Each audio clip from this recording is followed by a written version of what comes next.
Today, I invite a teacher to share an idiom with you. If you are interested, please watch until the end.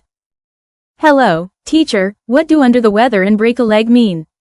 Can you explain to me in a Burmese translation?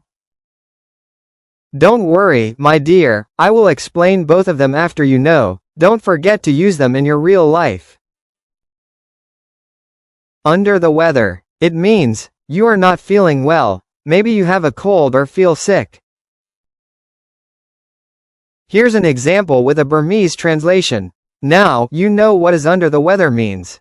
Turn to write your sentence please. Break a leg, what does it mean? Oh, I am confused. Please, teacher, explain to me in Burmese translation how I can use it.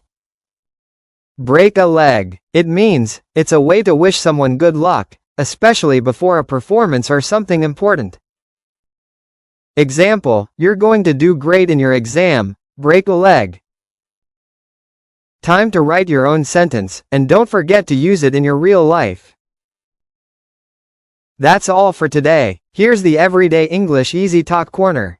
I will share idiom, vocabulary, story, and podcast. Thanks for learning with me. Don't forget to like and follow for more idioms every day.